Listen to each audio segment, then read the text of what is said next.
वंदनीय संत सम्राट सदगुरु कबीर देव,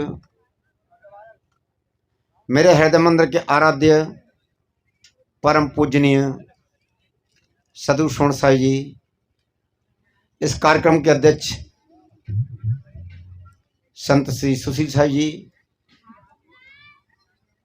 संत उत्तम साहब, खैलेंद्र साहब, संचालक साहब, हमारे संयम साहब, मंच पर विराजमान श्रद्धेय संत समाज, धर्म प्रेमी सज्जन, माता बहनों, नन्हे मुन्ने बच्चे, आप सभी को मेरा हार्दिक अभिनंदन, साहे बंदगी।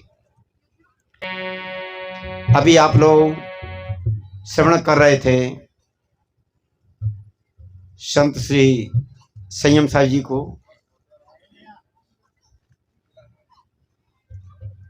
बहुत ही सुंदर अच्छा शब्द था।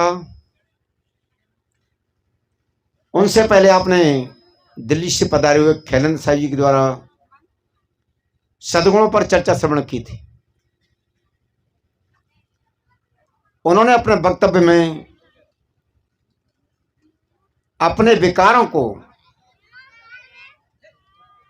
हटा दें हम और सद्गुणों को पहचान लें, तुम्हारे अंदर ही सभी धर्म हैं, सभी देवता हैं और सभी मत हैं। यदि हम अपने सद्गुणों को पहचानते हैं, सद्गुणों पर चलते हैं, कोई भी ऐसा व्यक्ति नहीं है जो न चाहता हो कि मुझे जितने भी व्यक्ति मिलें वो सब अच्छे मिलें। प्रत्येक पत्नी चाहती है कि मुझे पति अच्छा मिले, प्रत्येक पति चाहता है कि मुझे पत्नी अच्छी मिले, प्रत्येक माता पिता चाहते हैं कि हमारे यहाँ पर आए अच्छा बेटा, प्रत्येक बेटा चाहता है मेरे माता पिता अच्छे हों। चाहे कोई धर्म हो, चाहे कोई जाति हो, चाहे कोई मजहब हो, सभी अपने लिए दूसरों को अच्छा चाहते हैं। बशर्ते है कि हम चाहते हैं कि हमको जितने भी लोग मिलें सब अच्छे मिलें, पर हम अपने अंदर देखें कि हमारे अंदर भी कुछ कमियां हैं या नहीं। यदि हम अपनी कमियों को निकाल देते हैं तो शायद फिर हमको गलत आदमी नहीं मिलेगा, क्योंकि एक प्रैक्टिकल निहित बात है, प्राकृतिक प्रैक्टिकल निहित बात है। जो लोग सर्पों को मारते हैं, जो लोग सर्पों को मारते हैं उनको सर्प ज्यादा मिलते हैं, और जिनके अंदर में मारने का क्या दुखाने का भी भाव नहीं है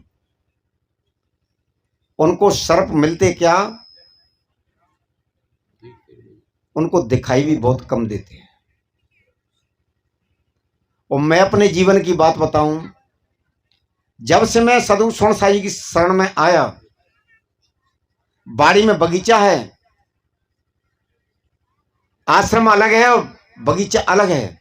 उस बगीचे में सैकड़ों सर्प रहते हैं, एक नहीं सैकड़ों, और शायद सर्प से भी खतरनाक, जिसको चंदन को गो कहते हैं, गोरा कहते हैं, वो और ज्यादा खतरनाक होता है। क्योंकि सर्प का काटा तो कुछ समय चल भी जाता है, पर चंद्र गो का काटा हुआ आदमी ज्यादा समय, आदमी हो चाहे पशु हो, कोई ज्यादा नहीं चलता। परंतु जिस जगह हम भोजन बनाते थे वहां पर 3-3 गोरा आकर के मौज लेते थे, और सर्प को और गोरा को देख करके आदमी तुरंत मार देता है, क्योंकि हमारा काल है, इसलिए इसको जिंदा नहीं रहना चाहिए। अब बात है, काल कौन है? काल मरने वाला है कि मारने वाला है? जो मार रहा है वो काल है, मरने वाला काल नहीं। काल है मारने वाला। तो जो मारता है वह काल है। हम मार रहे हैं सर्प को, हम मार रहे हैं गोरा को। जो हमें खतरा दिखाई दे रहा है उसको तुरंत मार देते हैं। सदगुरु कबीर क्या कहते हैं? जीव मति मारो बापुरा, सबका एक प्राण। हत्या कबहु न छोटे है, चाहे कोटि ने सुनो पुराण। और करते क्या है? आज तो बकरा को ले आओ, मछली ले आओ। कुछ क्षेत्र तो ऐसे हैं जहां बगैर मांस के भोजन खाते नहीं लोग। मैं गया था सितंबर के महीने में, काशी से आगे जिला चंदौली है, और वहां धान की खेती, इसको धान का कटोरा बोला जाता है। वहां के लोग समझिए जैसे बेल से लौकी तोड़ी तोड़ के ले आते हैं ना, ऐसे रोजाना मछली ला करके मार के खाते हैं। बात तो यह है कि जब आदमी प्राणियों को खाता है मार मार करके तो खुशी मनाता है, और जब अपने घर से कोई सदस्य विदा हो जाता है तो क्या होता है? तो दुख, अत्यंत दुख है, रोते हैं। इसलिए इन बातों पे हमको ध्यान देने की आवश्यकता है। यदि हम चाहते हैं कि हमारे जीवन में दुख ना दे हमको कोई, तो हमको भी चाहिए कि हम भी किसी को दुख न दें। जो लोग रामायण को मानते हैं, और रामायण में लिखा है परहित सरे सधर्म नहीं भाई, और पर पीड़ा सम नहीं अधमाई। परहित सरे सधर्म नहीं भाई, पर पीड़ा सम नहीं अधमाई।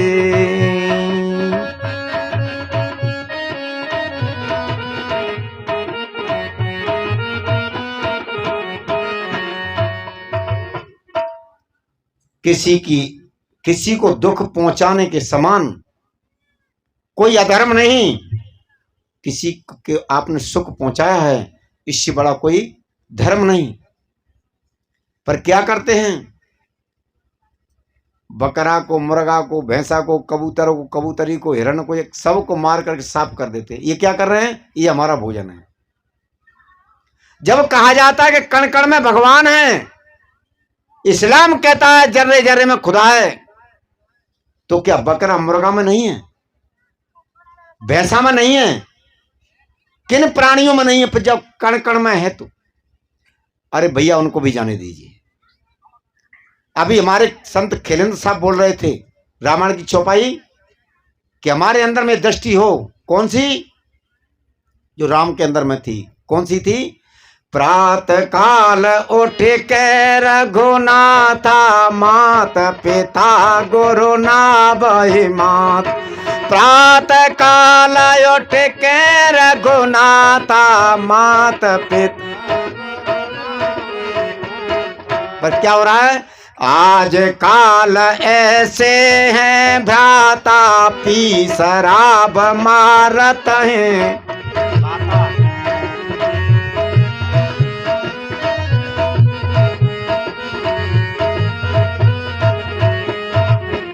शब्द क्या आता है? ये तो कबीरपंथी हैं, और तुमको है कि हम रामपंथी हैं। रामपंथी हैं तो राम का कैसा नेचर रहा अपने परिवार के प्रति, अपने परिवार के, अपने बंधुओं के प्रति राम का नेचर कैसा रहा? प्रेम का। और तुम क्या कर रहे हो राम के पंथी होकर के? तुम अपने परिवार में लात जूता किए जा रहे हो, अपने माता पिता में लात जूता किए जा रहे हो। राम का नेचर अपने परिवार के लिए। भरत ने राम गद्दी पर बैठना पसंद नहीं किया, और राम ने कहा कि मैं घर लौट के जाऊंगा नहीं। पर जो रामपंथी हैं वो एक कूड़े के पीछे भाई भाई को मार देता है। ये कैसे राम के पंथी है? प्रेम सज्जनों, और सदगुरु कबीर क्या कहते हैं? सर्वत्र सभी प्राणी सुजाति हैं, सब तुम्हारे समान हैं, स्वरूप से तुम्हारे समान हैं, अलग समझिए ही मत। इसलिए आप बुद्ध के जीवनी को देखेंगे तो बुद्ध का जीवन पूरा साधना में रहा है। उनको किसी ने भी दुख देना चाहा, उनके लिए पहाड़ से पत्थर ढकेला गया, लुढ़काया गया, शराब पी करके हाथी छोड़ा गया, शराब पिला करके हाथी छोड़ा गया, तो ना तो हाथी ने कुछ किया और ना ऊपर से पहाड़ का पत्थर लुढ़क करके उनके पास तक आ पहुंचा। क्या था ये? साधु कबीर कहते हैं, बुरा जो देखन में चला, बुरा जो देखन में चला, बुरा न मिलिया कोई, जब दिल खो जाया पुनः तो मुझसे बुरा न कोई। यदि हम अपनी बुराइयों को देख लेंगे, अपने अंदर में झांक लेंगे और अपनी बुराइयों को निकाल देंगे तो क्या होगा? हमारा हृदय पवित्र होगा, हमारे विचार पवित्र होंगे। और प्रेम सज्जनों, यदि बर्फ है, आप जलती आग लेकर के जाएंगे तो क्या होगा? आग जलती रहेगी, बुझ जाएगी।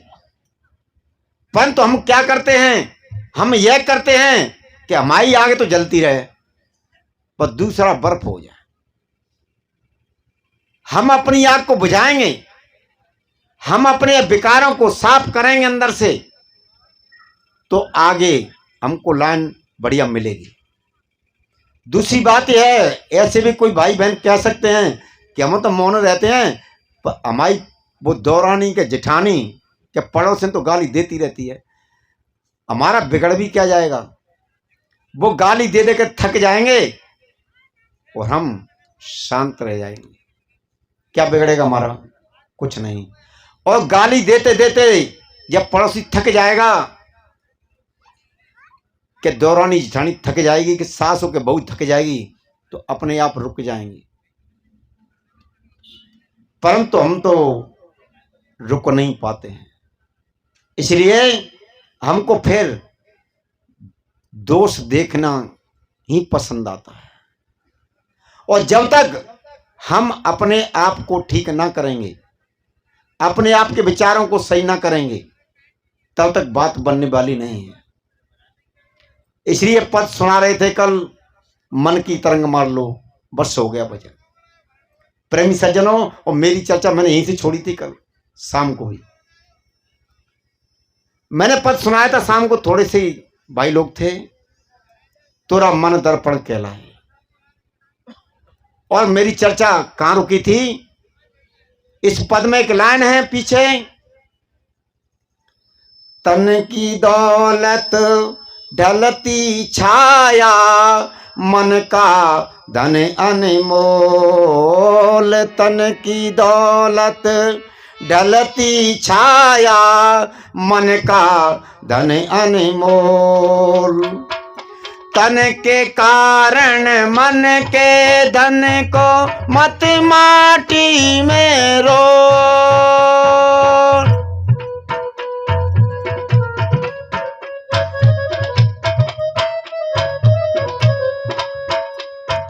मन की कदर भुलाने वाले हीरा जन्म गमाए, तोरा मन दर्पण कहलाए, तोरा मन दर्पण कहलाए, तोरा।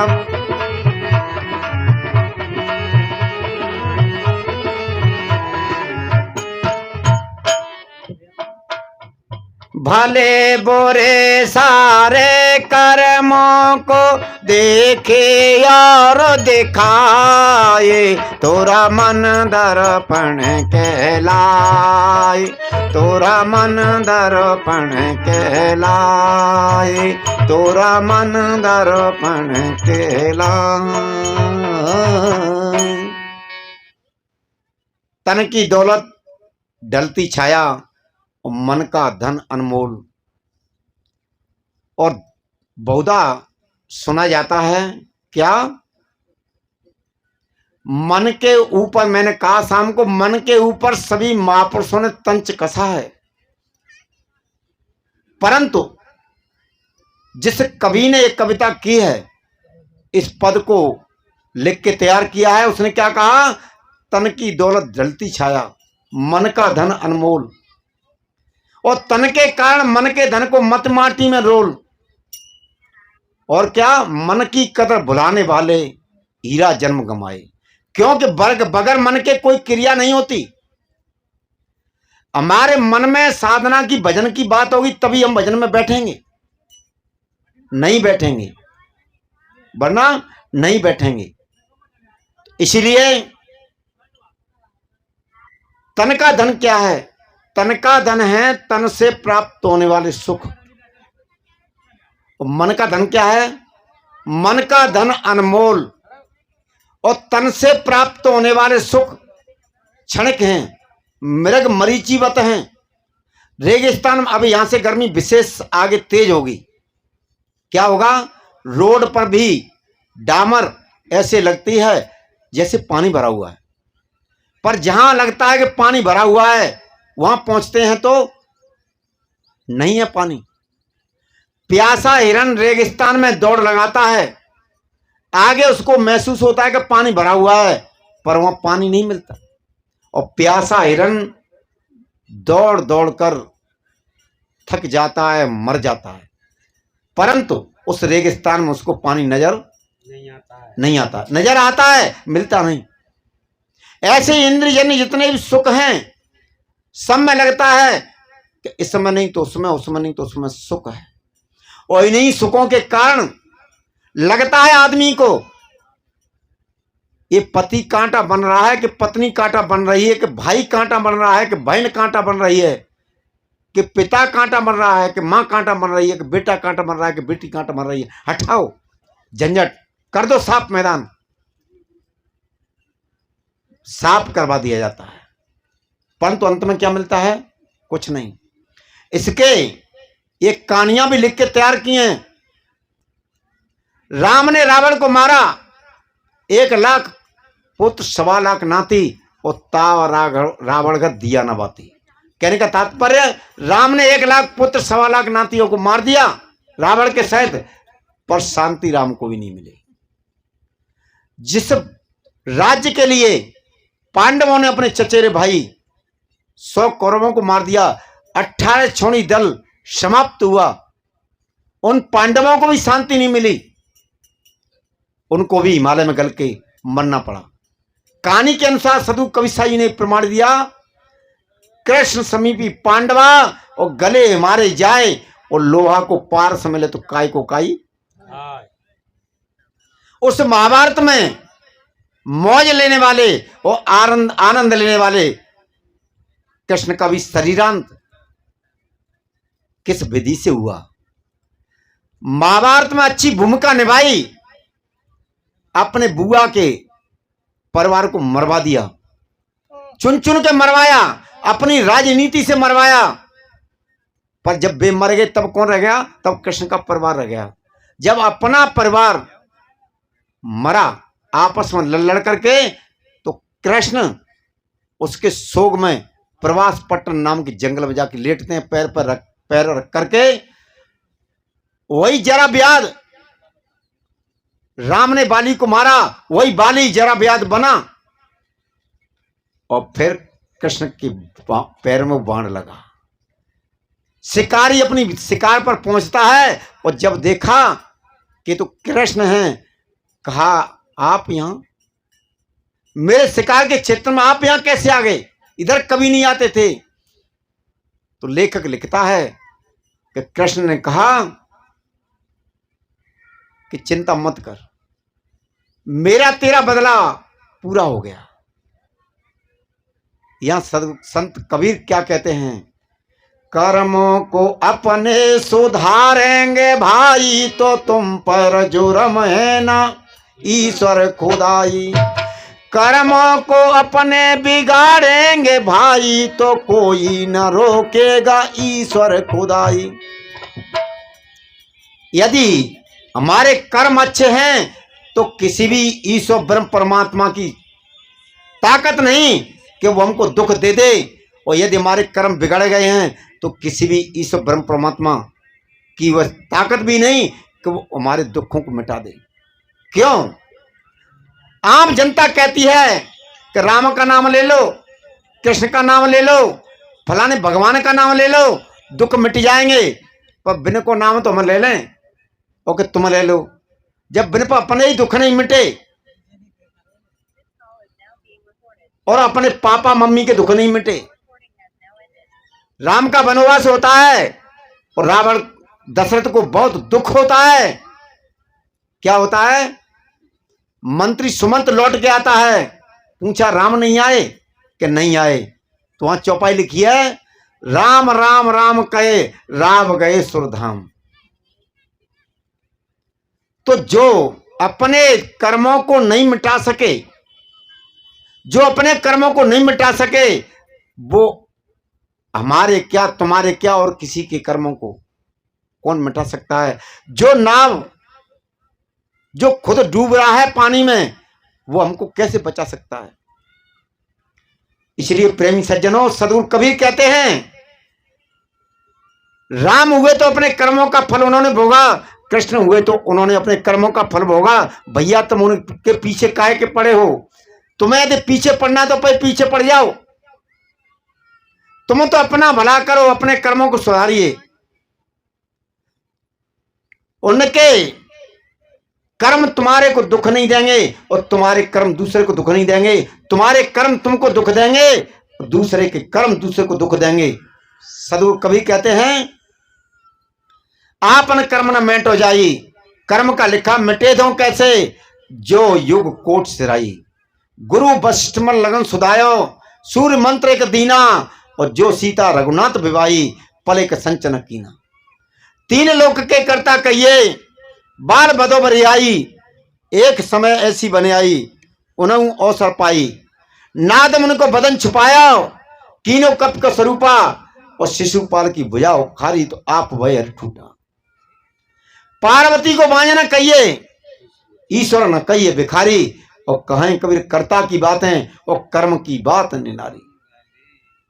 सदगुरु कबीर कहते हैं कि नाम लिए ना, ये तो कर्ता थे, पर कर्म की बात तो न्यारी है, अलग है। क्यों न्यारी है? जैसे लाइट वाले ने, जिसने बिजली बनाई,